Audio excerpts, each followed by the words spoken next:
नमस्ते दोस्तों, हिंदी साहित्य सागर में आपका स्वागत है।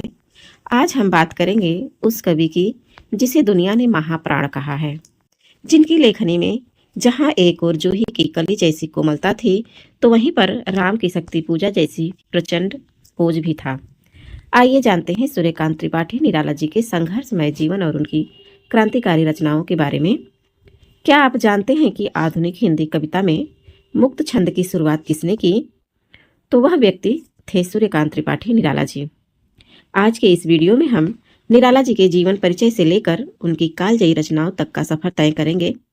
तो आइए देखते हैं सूर्यकांत त्रिपाठी निराला जी को। सूर्यकांत त्रिपाठी निराला जन्म जो है इनका 1896 ईस्वी में महिषादल बंगाल में हुआ था और इनका जो निधन है वो 1961 ईस्वी में इलाहाबाद में हुआ था। पैतृक गांव इनका गढ़कोला उन्नाव में था, जो कि यूपी में पड़ता है। इनके पिता थे राम सहाय त्रिपाठी और माता थी रुक्मणी देवी, पत्नी मनोहरा देवी, और वहीं पुत्री को देखा जाए तो इनकी पुत्री थी सरोज। निराला के उपनाम देखते हैं, इनको किस किस नाम से जाना जाता है। तो छायावाद का महेश कहा जाता है इनको, नए कवियों का गोरखनाथ भी कहा जाता है, ओज औदात्य का कवि भी कहते हैं। और किसने कहा था ओज औदात्य का कवि? तो रामविलास शर्मा ने कहा है। छायावाद, प्रगतिवाद एवं प्रयोगवाद का पथ प्रदर्शक भी कहते हैं इनको। हिंदी का सबसे बड़ा प्रयोगवादी कवि हैं निराला। इनको महाप्राण भी कहा जाता है और वसंत का अग्रदूत भी कहते हैं। बचपन का नाम इनका सूर्य कुमार था। प्रथम कविता इनकी देखते हैं कौन है, तो वो है जूही की कली। प्रथम कविता जूही की कली 1916 ईस्वी में प्रकाशित हुआ था। रामविलास शर्मा ने निराला की प्रथम कविता किसको मानी है? तो भारत माता की वंदना 1920 ईस्वी को मानते हैं। कौन? तो रामविलास शर्मा। और इनकी अंतिम कविता क्या है? पत्रोत्कंठित जीवन का विष बुझा हुआ है और इसका प्रकाशन वर्ष 1961 ईस्वी है। और इनका प्रथम काव्य संग्रह है अनामिका 1923 ईस्वी में। तो देखिए, इनका प्रथम काव्य संग्रह अनामिका है 1923 ईस्वी में। और अंतिम कविता क्या था? तो पत्रोत्कंठित जीवन का विष बुझा हुआ। अंतिम काव्य संग्रह इनका क्या है? तो सांध्य काकली है 1969 ईस्वी में। और ये जो सांध्य काकली है ये इनके निधन के बाद प्रकाशित हुआ था। सूर्यकांत त्रिपाठी निराला जी की काव्य रचनाओं को देखते हैं। तो इनमें से इनका पहला है अनामिका, जो 1923 ईस्वी में प्रकाशित हुआ था। परिमल 1930 की है। गीतिका 1936 का है। तुलसीदास 1938 का है। और कुकुरमुत्ता 1942 का है। अड़िमा 1947 का है। बेला 1946 का है। नए पत्ते यह भी 1946 का है। अर्चना 1950 का है। और आराधना जो है 1953 का है। गीत गुंज यह 1954 का है। और इनका अंतिम जो है सांध्य काकली, जो कि इनके मरणोपरांत प्रकाशित हुआ था, यह 1969 ईस्वी का है। और इनकी कहानी संग्रह को भी देख लेते हैं। कहानी संग्रह है लिली 1933 ईस्वी का, सखी 1935 ईस्वी, शुक्ल की बीवी 1939 ईस्वी में, और एक देवी है, ये भी कहानी संग्रह है इनका, यह 1948 ईस्वी का है। और निराला जी का उपन्यास देखते हैं। तो इनका है एक अप्सरा 1923 ईस्वी का है। अलका 1933, प्रभावती 36 का है 1936, निरूपमा 1936 का है। चमेली चोटी की पकड़, जो चमेली है वो 1941 का है। चोटी की पकड़ 44 में करती हैं। काले कारनामे ये अपूर्ण है। सुलेखा भी अपूर्ण है। और इंदुलेखा यह भी अपूर्ण है। तो तीन इनकी रचना है, काले कारनामे, सुलेखा, इंदुलेखा, ये तीनों जो है इनकी अपूर्ण उपन्यास है। निराला जी का निबंध संग्रह देखते हैं। प्रबंध पद्म है 1934 ईस्वी का। प्रबंध प्रतिमा है 1940 का। चाबुक 1951 ईस्वी में है। और चयन ये 1957 का है। और एक इनका संग्रह है जो चयन, ये जो है निधन के बाद प्रकाशित हुआ था। आलोचनात्मक रचनाएं इनकी है रविंद्र कविता कानन 1928 ईस्वी का है। पंत और पल्लव यह भी 1928 ईस्वी का है। कथात्मक रेखा चित्र देखते हैं इनका निराला जी का, तो एक है कुल्ली भाट 1939 ईस्वी का और बिल्लेसुर बकरिया मिलता है 1941 ईस्वी का। निराला जी का नाटक एक ही मिलता है पंचवटी प्रसंग 1934 ईस्वी का। इनके संपादित पत्र को देखते हैं तो एक मतवाला है, समन्वय है और रंगीला है। 3 पत्रिका मिलता है इनका जिसका संपादन निराला जी ने किया था, मतवाला, समन्वय और रंगीला। इनकी कुछ चर्चित कविताएं को देखते हैं। पहला है जूही की कली, दूसरा बादल राग, तीसरा है वह तोड़ती पत्थर, चौथा है भिक्षुक और 5 नंबर का है विधवा, छठा है सरोज स्मृति, 7 है राम की शक्ति पूजा, 8 है अधिवास, 9 है गरम पकौड़ी, 10 है संध्या सुंदरी और 11 है वसंत आया। अब हम देखेंगे निराला जी की रचनाओं के संबंध में विशेष तथ्य को। तो जो इनकी अनामिका है यह सर्वप्रथम 1923 ईस्वी में प्रथम संस्करण में जो है 23 में प्रकाशित हुआ था और इसमें प्रेम एवं प्रकृति चित्रण से संबंधित जो है विषय है इसका। और इसका दूसरा संस्करण जो है 1938 ईस्वी में प्रकाशित हुआ था। द्वितीय संस्करण में संकलित प्रमुख कविताओं को देखते हैं अनामिका के द्वितीय संस्करण में, ठीक है। तो अनामिका के द्वितीय संस्करण में सम्राट एडवर्ड के प्रति है, एक प्रेयसी भी है, तीसरा रेखा है और चौथी रचना है सच है, 5वीं है सरोज स्मृति। देखिए अनामिका में संकलित है, यहाँ से प्रश्न पूछता है कि सरोज स्मृति किसमें संकलित है, तो अनामिका में, अनामिका के द्वितीय संस्करण में। और इसी में राम की शक्ति पूजा भी है और वह तोड़ती पत्थर भी अनामिका में। तो अनामिका में संकलित कविताएं कौन कौन सी है, सम्राट एडवर्ड के प्रति हो गया, प्रेयसी हो गया, रेखा, सच है, सरोज स्मृति, राम की शक्ति पूजा और वह तोड़ती पत्थर। आगे देखते हैं परिमल में, परिमल 1930 इसमें देखते हैं, इसका कुछ तथ्य देखते हैं।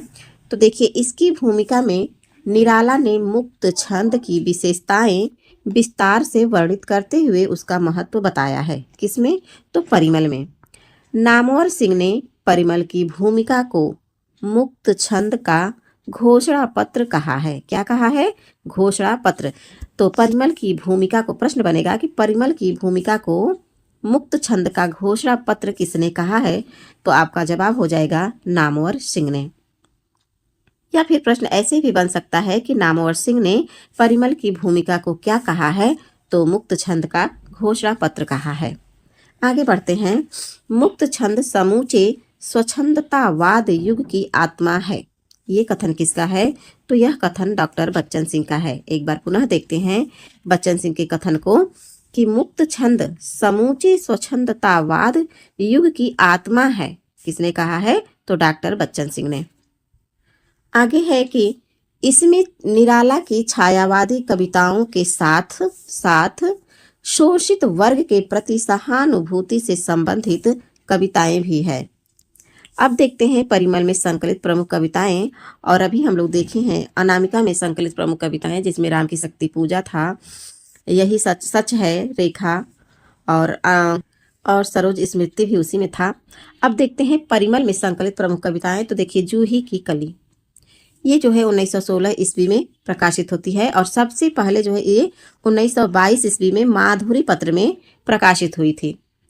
बाद में 1923 ईस्वी में मतवाला में प्रकाशित हुई। आगे देखिए महावीर प्रसाद द्विवेदी अश्लीलता का आरोप लगाकर, किसको, जूही की कली को, अश्लीलता का आरोप लगाकर इसे सरस्वती में छपने के लिए मना कर दिया था।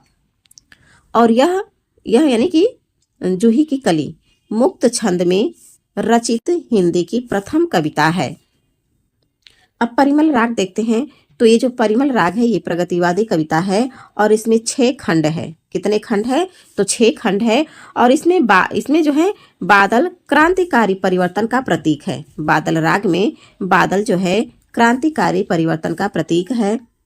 बादल राग में संकलित कविता को देखें हम लोग यहाँ पे, तो बादल राग में भिक्षुक है, संध्या सुंदरी है, अधिवास है, पंचवटी प्रसंग, विधवा और दीन बहू भी है। तुलसीदास इनकी जो है 1934 ईस्वी की रचना है और यह प्रबंधात्मक लंबी कविता है तुलसीदास। इसका प्रकाशन जो है सुधा पत्रिका में 1935 ईस्वी में 5 अंकों में हुआ था। किसमें? सुधा पत्रिका में 1935 ईस्वी में 5 अंकों में हुआ था। और पुस्तकाकार के रूप में इसका प्रकाशन जो है कि 1938 ईस्वी में हुआ था। और इसमें कुल छंद की बात करें तो इसमें 101 छंद हैं। राम की शक्ति पूजा के विषय में थोड़ा सा देखें तो यहाँ देखेंगे कि जो राम की शक्ति पूजा है वह 1936 ईस्वी में कल्पना पत्रिका में प्रकाशित हुई थी। किस पत्रिका में? तो कल्पना पत्रिका में प्रकाशित हुई थी। अनामिका के द्वितीय संस्करण में संकलित है, जबकि हम लोग पढ़े भी हैं कि राम की शक्ति पूजा किसमें संकलित है? तो अनामिका के द्वितीय संस्करण में। और यह कैसी कविता है? तो प्रबंधात्मक लंबी कविता है, शक्ति छंद में रचित है। ये देखिए, राम की शक्ति पूजा है तो ये शक्ति छंद में रचित भी है। बांग्ला भाषा की कीर्तिवास रामायण के आधार पर रचित कर्म एवं पौरुष का संदेश है इसमें। और नाथ पथ की हठ योग साधना प्रणाली का भी इस पर प्रभाव है। देखिए यहाँ पे ये थोड़ा सा नया प्रश्न है कि राम की शक्ति पूजा पर किसका प्रभाव है? तो नाथ पंथ की हठ योग साधना प्रणाली का भी इस पर प्रभाव है। कुकुरमुत्ता को देखते हैं तो कुकुरमुत्ता का प्रकाशन जो है 1942 ईस्वी में हुआ था। और कुकुरमुत्ता भी प्रबंधात्मक लंबी कविता है और प्रतीकात्मक कविता है। और इसमें जो कुकुरमुत्ता है वह शोषित वर्ग का प्रतीक है। गुलाब जो है पूंजीपति या शोषक वर्ग का प्रतीक है। प्रश्न यहाँ से पूछता भी है कि कुकुरमुत्ता में जो है शोषित वर्ग का प्रतीक कौन है और जो है शोषक वर्ग का या पूंजीपति का प्रतीक कौन है। इसका पूर्वार्ध भाग किसका? कुकुरमुत्ता का पूर्वार्ध भाग 1941 ईस्वी में हंस पत्रिका में प्रकाशित हुआ था। किस पत्रिका में? तो हंस पत्रिका में। और ये कैसी रचना है? प्रगतिवादी रचना है। और पुस्तकाकार के रूप में इसका प्रकाशन जो है 1942 ईस्वी में हुआ था। तो ये रही कुकुरमुत्ता की जानकारी। आगे बढ़ते हैं। अब यहाँ पर देख लेते हैं कि कुकुरमुत्ता में संकलित कौन कौन सी कविताएं हैं। तो देखिए, कुकुरमुत्ता में खेल संकलित है, स्फटिक शिला भी है, गर्म पकौड़ी जो है कुकुरमुत्ता में संकलित है, प्रेम संगीत, रानी और कानी, मास्को डायलॉग, ये सभी कविता जो है कुकुरमुत्ता में संकलित है। कुकुरमुत्ता को जो है प्रभाकर माचवे ने निराला की कविता का प्रस्थान बिंदु कहा है। ठीक है, किसको? कुकुरमुत्ता को। कुकुरमुत्ता को जो है निराला की कविता का प्रस्थान बिंदु किसने कहा है? तो प्रभाकर माचवे ने कहा है। अगर प्रश्न पूछेगा कि प्रभाकर माचवे ने निराला के किस कविता को प्रस्थान बिंदु कहा है? तो कुकुरमुत्ता को। आगे नंद किशोर नवल ने कुकुरमुत्ता को संपूर्ण हिंदी साहित्य का प्रस्थान बिंदु कहा है। जो प्रभाकर माचवे हैं ये बस कुकुरमुत्ता को ही निराला की कविता का प्रस्थान बिंदु मानते हैं, लेकिन जो नंद किशोर नवल हैं इन्होंने कहा है कि जो कुकुरमुत्ता है यह संपूर्ण हिंदी साहित्य का प्रस्थान बिंदु है। थोड़ा सा 2 लाइन अड़िमा के बारे में भी देख लेते हैं। तो अड़िमा जो है इसमें निराशा से संबंधित कविताएं हैं। कैसी कविता है? तो निराशा से संबंधित कविता है अड़िमा में। और अड़िमा में संकलित प्रमुख कविताएं को देखिए तो मैं अकेला किसमें संकलित है? अड़िमा में। स्नेह निर्झर बह गया, यह भी अड़िमा में संकलित है। बादल छाए पर न आए, यह भी अड़िमा में है। और दलित जन पर करो करुणा, यह भी अड़िमा में संकलित है। बेला में संकलित कविता कौन कौन सी है? तो बेला में वीर जवाहर लाल संकलित है। जलद जलद पैर बढ़ाओ, यह कविता संकलित है। और वेश रूके अधर सूखे, ये तो बेला में 3 कविताएं हैं। वीर जवाहर लाल, जलद जलद पैर बढ़ाओ और वेश रूखे अधर सूखे। निराला एवं उनकी रचनाओं के संबंध में विशेष तथ्य को देखते हैं यहाँ पे। तो देखिए, जो भिक्षुक कविता है ये 17 नवंबर 1923 ईस्वी में मतवाला पत्रिका में प्रकाशित हुई थी। भिक्षुक कविता किस पत्रिका में प्रकाशित हुई थी? तो मतवाला पत्रिका में प्रकाशित हुई थी। कब? तो 17 नवंबर 1923 ईस्वी में। निराला मतवाला के संपादक मंडल में 1923 ईस्वी में शामिल हुए। कब शामिल हुए? तो 1923 ईस्वी में मतवाला के संपादक मंडल में। मतवाला का मोटो यानी कि ध्येय वाक्य निराला ने ही लिखा था। क्या लिखा था? अमीय गरल शशि रविकर राग विराग भरा प्याला, पीते हैं जो साधक उनका प्यारा यह मतवाला। तो ये कहाँ पर लिखा था? तो ये मतवाला का जो है मोटो है, ध्येय वाक्य है। किसने लिखा था? तो निराला ने लिखा था। आगे है कि निराला की समस्त रचनाओं का प्रकाशन निराला रचनावली नाम से 8 खंडों में हुआ था। कितने खंडों में? 8 खंडों में। किस नाम से? निराला रचनावली के नाम से। निराला रचनावली के 8वें खंड में निराला के 197 पत्र संकलित है। कितने? 197 पत्र संकलित है। भक्त ध्रुव, प्रहलाद, भीष्म आदि निराला की बाल साहित्य से संबंधित रचनाएं हैं। जो भक्त ध्रुव है, प्रहलाद है और भीष्म है, ये निराला की किस प्रकार की रचनाएं हैं? तो ये बाल साहित्य संबंधित रचनाएं हैं। आगे जो प्रभा पत्रिका है, तो प्रभा पत्रिका में कौन?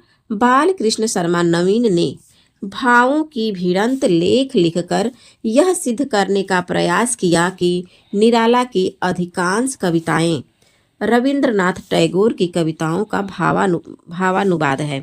देखिए कौन कह रहा है? बालकृष्ण शर्मा कह रहे हैं कि निराला की जितनी भी कविताएं हैं, या अधिकांश कविताएं जो है रविंद्रनाथ टैगोर की कविताओं का भावानुवाद है। और ये किस माध्यम से कह रहे हैं? तो प्रभा पत्रिका में भावों की भिड़ंत नाम से एक लेख लिखते हैं और उसी में यह सिद्ध करने का प्रयास करते हैं। कौन? तो बालकृष्ण शर्मा नवीन। बालकृष्ण शर्मा नवीन को अच्छे से याद कर लीजिएगा, क्योंकि ये वही व्यक्ति हैं जो कह रहे हैं कि निराला की अधिकांश कविता रविंद्रनाथ टैगोर की कविताओं का भावानुवाद है। आगे बढ़ते हैं। रामविलास शर्मा ने निराला की कविताओं का संकलन राग विराग नाम से किया है। किस नाम से? राग विराग नाम से। राग विराग नाम से निराला की कविताओं का संकलन किसने किया है? तो आपका सही जवाब होना चाहिए रामविलास शर्मा। आगे क्या है? इसमें इन्होंने तुलसीदास और सरोज स्मृति इन 2 कविताओं का सार तत्व राम की शक्ति पूजा को माना है। और यहाँ से प्रश्न बनता भी है कि राम की शक्ति पूजा में किन दो कविताओं का सार तत्व है? तो आपका उत्तर होना चाहिए सरोज स्मृति और तुलसीदास। आइए दोस्तों, अब यहाँ पे निराला की चर्चित पंक्तियां को देख लेते हैं और कथन को भी। देखिए, भावों की मुक्ति छंदों की मुक्ति भी चाहती है। यह भाषा भाव और छंद तीनों, यहाँ भाषा भाव और छंद तीनों स्वच्छंद हैं। और ये माधुरी पत्रिका में ये कथन छपा था। भावों की मुक्ति छंदों की मुक्ति चाहती है। यहाँ भाषा भाव और छंद तीनों स्वच्छंद हैं, माधुरी पत्रिका में। आगे है कि कविता स्त्री की सुकुमारता नहीं, कवित्व का पुरुष गर्व है। यह भी माधुरी पत्रिका में ही है। एक और कथन मिलता है माधुरी पत्रिका से कि कवित्व हिंदी का जातीय छंद है। तो यह भी माधुरी पत्रिका से ही है। आगे है कि मनुष्य की मुक्ति की तरह कविता की मुक्ति भी होती है। मनुष्य की मुक्ति कर्म के बंधन से छुटकारा पाना है और कविता की मुक्ति छंदों के शासन से मुक्त हो जाना है। यह कथन किसका है? तो कहाँ पे था? तो ये परिमल की भूमिका में है। ये कथन परिमल की भूमिका से है। वरदे वीणा वादिनी वरदे, ये सरस्वती वंदना है। आगे है कि पुष्प पुष्प से तंद्रालस लाल सा खींच लूंगा मैं, अपने नवजीवन का अमृत सहर्ष सींच दूंगा मैं। यह ध्वनि कविता से है, निराला के ध्वनि कविता से। पेट पीठ दोनों मिलकर हैं एक, चल रहा लुकुटिया टेक। यह भिक्षुक कविता से है। अब इनके तुलसीदास से थोड़ा सा लाइन देख लेते हैं, कथन पंक्तियां। वह उस शाखा का वन विहंग, उड़ गया मुक्त नभ निस्तरंग। तो ये किससे है? तुलसीदास से लिया गया है। आगे एक और है तुलसीदास से कि जिस कलिका में कवि रहा बंद, वह आज उसी में खुली मंद। तो यह भी तुलसीदास से है। करना होगा यह तिमिर प्यार, देखना सत्य का मिहिर द्वार। यह भी तुलसीदास से है। देश काल के सत्य से बिंधकर, यह जागा कवि अशेष छविधर। यह भी तुलसीदास से है। तुलसीदास से मतलब तुलसीदास का नहीं है, ये निराला की रचना तुलसीदास से है। आगे राम की शक्ति पूजा से देखते हैं कथन। शक्ति की करो मौलिक कल्पना, करो पूजन, छोड़ दो समर्थ जब तक सिद्ध न हो रघुनंदन। अगला है धिक जीवन को जो पाता ही आया विरोध, धिक साधन जिनके लिए किया सदा ही शोध। अगला है अन्याय जिधर है उधर है शक्ति, कहते हैं छल छल, हो गए नयन बूंद बंद, कुछ पुनः छलके दृग्जल। तो ये राम की शक्ति पूजा से है। आगे भी देखते हैं राम की शक्ति पूजा से ही। ऐसे क्षण अंधकार जैसे घन में विद्युत, जागी पृथ्वी तनया कुमारिका, छवि अच्युत। आगे है अमानिसा उगलता गगन घन अंधकार, खो रहा दिशा का ज्ञान, स्तब्ध है पवनचार। तो ये सभी जो है तुलसीदास से था, सॉरी राम की शक्ति पूजा से है। अब आगे हम सरोज स्मृति से भी कुछ पंक्तियां देख लेते हैं। दुख ही जीवन की कथा रही, क्या कहूँ जो अब तक नहीं कही। ये सरोज स्मृति से है और प्रश्न पूछता है कि सरोज स्मृति में जो सरोज है वह निराला की क्या है। तो सरोज निराला की पुत्री है, ये चीज याद रखिएगा। अशब्द अधरों का सुनाभास, मैं कभी हूँ पाया है प्रकाश। यह भी सरोज स्मृति से है। धन्य मैं पिता निरर्थक था, कुछ भी तेरे हित न कर सका। आगे है कि ये कान्य कुब्ज कुल कुलांगार, खाकर पत्तल में करे छेद, इनके कर कन्या अर्थ खेद। अगला पंक्ति है, देखा मैंने वह मूर्ति धीति, मेरे बसंत की प्रथम गीति, श्रृंगार रहा जो निराकार, रस कविता में उच्छ्वासित धार। अड़िमा से देख लेते हैं, दो पंक्तियां हैं अड़िमा से। स्नेह निर्झर बह गया, रेत ज्यों तन रह गया। ये अड़िमा से है। दिए हैं जगत को मैंने फूल फल, मैं अलक्षित हूँ यही कभी कह गया है। तो ये दो पंक्तियां अड़िमा से थी। आगे देखते हैं सांध्य सुंदरी कविता से। सांध्य सुंदरी कविता से, दिवसावसान का समय मेघमय आसमान से उतर रही है, वह संध्या सुंदरी परिसी। तो यह संध्या सुंदरी से है। पंचवटी प्रसंग से एक पंक्ति है, छोटे से घर की लघु सीमा में बधे हैं क्षुद्र भाव। तो ये रहा पंचवटी प्रसंग से। अब बादल राग से देखते हैं, चूस लिया है उसका सार। यह बादल राग से है। दूसरा है, तुझे बुलाता कृषक अधीर, ए विप्लव के वीर। अब आगे आते हैं निराला के संबंध में आलोचकों के मत को देखते हैं। तो निराला में बहुस्पर्शनी प्रतिभा है, यह कथन किसका है। तो आचार्य रामचंद्र शुक्ल का है। आचार्य रामचंद्र शुक्ल जी ने कहा है कि निराला में बहुस्पर्शनी प्रतिभा है। कुकुरमुत्ता काव्य अभिजात्य से मुक्ति का प्रयास है, यह किसका कथन है। तो यह दूधनाथ सिंह का कथन है। एक बार पुनः देखते हैं, कुकुरमुत्ता काव्य अभिजात्य से मुक्ति का प्रयास है, यह दूधनाथ का कथन है। आगे है कि संगीत को काव्य और काव्य को संगीत के अधिक निकट लाने का सबसे अधिक प्रयास निराला जी ने किया, यह किसका कथन है। तो आचार्य रामचंद्र शुक्ल जी का कथन है। एक कथन और है द्वारका प्रसाद सक्सेना का, देखते हैं ये क्या कह रहे हैं। निराला आधुनिक हिंदी भाषा के डिक्टेटर थे। तो ये कथन है द्वारका प्रसाद सक्सेना का। निराला ओज एवं औदात्य के कवि थे। तो ये मानना है रामविलास शर्मा का। रामविलास शर्मा निराला को ओज एवं औदात्य का कवि कहा है। निराला का काव्य शताब्दी का काव्य है, यह कथन नामवर सिंह का है। निराला का काव्य शताब्दी का काव्य है, यह किसका कथन है। तो नामवर सिंह का कथन है। निराला शताब्दी के कवि हैं, ये नंद दुलारे वाजपेयी का है। देखिए, निराला का काव्य शताब्दी का काव्य, तो नामवर सिंह लगाइएगा। और निराला शताब्दी के कवि हैं तो नंद दुलारे वाजपेयी। इसमें बहुत थोड़ा सा ही अंतर है, बहुत बारीक अंतर है, तो इसको ध्यान में रखते हुए आगे देखिएगा। एक बार पुनः देख लीजिए कि काव्य निराला का काव्य शताब्दी का काव्य है डॉक्टर नामवर सिंह, निराला शताब्दी के कवि हैं तो नंद दुलारे वाजपेयी। आधुनिक युग के सर्वाधिक मौलिक क्षमता से संपन्न कवि निराला ही है।